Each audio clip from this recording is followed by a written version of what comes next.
السلام عليكم ورحمة الله تعالى وبركاته.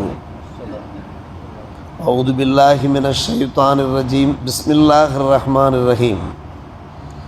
واتل عليهم نبأ نوح إذ قال لقومه يا قوم إن كان كبر لكم مقامي وتذكيري بآيات الله فعلى الله توكلت فأجمعوا أمركم وشركاءكم ثم لا يكن أمركم عليكم غمّا சுபகுது இலைய வலா துந்திரூன்.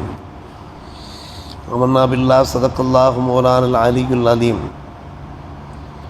நபியே, உங்கள் உம்மத்தார் மீது நூஹ் நபியினுடைய தகவலை ஓதி காட்டுங்கள், எடுத்துரையுங்கள். அவர் தம்முடைய கௌமை பார்த்து சொன்னார், என்னுடைய சமுதாயத்தினரை நான் உங்களிடத்திலே தங்கியிருப்பது இறை வசனங்களை அடிப்படையாக வைத்து உபதேசம் செய்வது உங்களுக்கு பாரமாக இருந்தால் அல்லாஹ் மீது நான் முழு நம்பிக்கை கொண்டுள்ளேன்.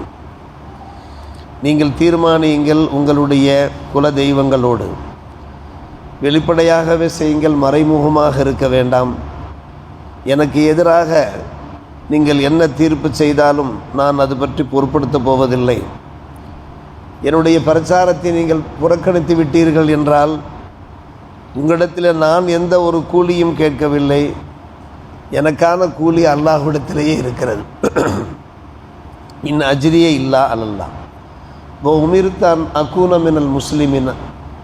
அல்லாஹுக்கு கட்டுப்பட்டவர்கள் வழிபட்டவர்களில் உள்ளவனாக நான் இருக்கும்படி ஏவப்பட்டுள்ளேன் என்கிற நபி நூஹ் அலைஹிஸ்ஸலாம் அவர்கள் தங்களுடைய கௌமை பார்த்து பேசிய அந்த பேச்சை நபியே தாங்கள் தங்களுடைய உம்மத்தாருக்கு எடுத்து சொல்லுங்கள் என்று அல்லாஹ் ரப்புல் ஆலமீன் குர்ஆனிலே 10ஆம் அத்தியாயத்திலே 72, 73ஆம் வசனங்களாக பதிவு செய்திருக்கிறான். நூஹ் அலைஹிஸ்ஸலாம் அவர்களை பற்றி நாம் நிறைய கேள்விப்பட்டிருக்கிறோம். 2ஆம் ஆதம் என்பார்கள். நூஹ் அலைஹிஸ்ஸலாம் அவர்களை பற்றி கூறும்போது 2ஆம் ஆதம் என்று சொல்வார்கள். அவர்களுடைய காலத்தில் தான் ஷிருக்கு குஃப்ரு துவங்கியது. அதற்கு முன்னாலே ஷிருக்கு குஃப்ரு கிடையாது. நூஹ் அலைஹிஸ்ஸலாம் அவர்கள் நாகரிக நகரம் என்று சொல்லப்படுகிற ஈராக் அன்றைய காலகட்டத்தில் அங்கே அவர்கள் பிரச்சாரத்திற்காக நபியாக அனுப்பப்பட்டார்கள். அங்குதான் யூப்ரட்டிஸ், டைகரிஸ், ஃபுராத் மற்றும் தஜ்லா நதிகள் ஓடக்கூடிய ஒரு ஸ்மார்ட் சிட்டி என்று சொல்வார்கள் அல்லவா, அது போன்ற ஒரு நாகரிக நகரமாக அங்கே மக்கள் வாழ்ந்து கொண்டிருக்கிறார்கள். அந்த மக்களிடத்தில் தூதுவத்துவத்தை எடுத்து சொல்கிறார்கள். அதே போன்று ஏகத்துவத்தை எடுத்து சொல்லுகிறார்கள், மறுமை பற்றி பேசுகிறார்கள். இதையெல்லாம் அந்த மக்கள் பொருட்படுத்த தயாராக இல்லை, அலட்சியம் செய்கிறார்கள். நூஹ் அலைஹிஸ்ஸலாமுடைய பிரச்சாரத்தை அவர்கள் முறியடிக்கிறார்கள். நிறைய சதி ஆலோசனைகள் செய்கிறார்கள், வஞ்சக ஆலோசனைகள் செய்கிறார்கள். நூஹ் அலைஹிஸ்ஸலாத்து வஸ்ஸலாம் அவர்களை அப்புறப்படுத்த கல்லால் அடிக்கவும் அவர்கள் தயாராக ஆகிறார்கள். நீ உம்முடைய பிரச்சாரத்தை விட்டாக வேண்டும் என்று அவர் அச்சுறுத்துகிறார்கள், மிரட்டுகிறார்கள். நாங்கள் எல்லோருமாக சேர்ந்து உன்னை கொன்று விடுவோம் என்றெல்லாம் அவர்கள் அச்சுறுத்துகிறார்கள். நூஹ் அலைஹிஸ்ஸலாத்து வஸ்ஸலாம் அவர்கள் அறைகூவல் விடுக்கிறார்கள். இந்த வசனங்கள் வாயிலாக நீங்கள் என்ன வேண்டுமானாலும் செய்யுங்கள், உங்களால் இயன்றதை செய்யுங்கள், நான் என்னுடைய பிரச்சாரத்தை, தாவத்தை நான் விடவே மாட்டேன், ஒரு காலம் நான் விடவே மாட்டேன். என்ன காரணம் என்று கேட்டால், உங்களிடத்தில் நான் எந்த ஒரு பிரதிபலனையும் எதிர்பார்க்கவில்லை. எனக்கான பிரதிபலன் அல்லாஹ் ஒருவரிடத்தில் இருக்கிறது. நான் அவனுக்கே கட்டுப்பட்டவர்கள். நூஹ் அலைஹிஸ்ஸலாத்து வஸ்ஸலாம் அவர்களிடத்தில் அவருடைய கௌம் என்ன செய்கிறார்கள், இருமாப்போடு பேசுகிறார்கள். ஏதோ சோதனை இறங்கும் என நீ கூறுகிறாயே, அந்த சோதனை இறங்கட்டுமே, இறைவனுடைய புறத்திலிருந்து அதாபு இறங்கட்டுமே, அதையும் பார்த்து விடுவோமே என்று அவர்கள் இருமாப்போடு பேசுகிறார்கள். கடைசியாக என்ன ஆகிறது, சற்றேறக்குரிய 950 ஆண்டுகள் சாதாரணமான ஒரு விஷயம் அல்ல, பல 100 ஆண்டுகள் அம்மக்களுக்கு நூஹ் அலைஹிஸ்ஸலாத்து வஸ்ஸலாம் அவர்கள் தாவத்து பிரச்சாரம் செய்கிறார்கள். இது சம்பந்தப்பட்ட செய்தி இப்போது நாம் பேசிக்கொண்டிருக்கிற சூரா யூனுஸிலே மட்டுமல்ல, சூரா அல் ஆராஃப், சூரா நூஹ் அலைஹிஸ்ஸலாம் நூஹு பெயரால் ஒரு அத்தியாயமே இறங்கியிருக்கிறது. அந்த அத்தியாயத்தில் விரிவாக சொல்லப்பட்டிருக்கிறது. 950 ஆண்டுகள் அவர்கள் இறை பிரச்சாரம் மேற்கொள்கிறார்கள், தாவத்து பிரச்சாரம். இதோ தாவத் பணிக்காக நம்முடைய மக்கள் வந்திருக்கிறார்களே, எத்தனை பேர் அந்த தாவத்தை அவர்கள் செவிமடுக்கிறார்கள்? இந்த தாவத்துக்கு செவிமடுப்பது மிக மிக அவசியம் அல்லவா? அல்லாஹ் ரசூல் பக்கம் தானே அவர்கள் அழைத்து கொண்டிருக்கிறார்கள். அந்த அழைப்புக்கு எந்த அளவுக்கு நாம் மரியாதை செய்ய வேண்டும்? காரணம், அழைப்பு என்பது இறை பள்ளியை நோக்கி அல்லவா? கடைசியில் அவர்கள் இருமாப்போடு கேட்டார்கள் அல்லவா? ஆணவத்தோடு அகம்பாவத்தோடு இறைவனுடைய அதாப் இறங்கட்டுமே, முனிவு இறங்கட்டுமே, ஒரு கை பார்த்து விடுவோமே என்று சொன்னார்களே, அல்லாஹுடைய முனிவு இறங்கிவிட்டது, அதாப் இறங்கிவிட்டது. பயங்கர வெள்ளம். அந்த வெள்ளத்தில் அவர்கள் மூழ்கடிக்கப்படுகிறார்கள். தொடர்ந்து அல்லாஹ் அந்த வசனத்தில் இறுதியாக சொல்லும்போது அப்படித்தான் சொல்லுகிறான், ஃபகத்தபூஹு ஃபனஜ்ஜைனாஹு வமன் மாஹு. ஆயிரம் மக்கள் அல்ல, லட்ச மக்களை அல்லாஹ் அந்த வெள்ளத்தில் மூழ்கடிக்கிறான். நூகை பொய்ப்படுத்தினார்கள்.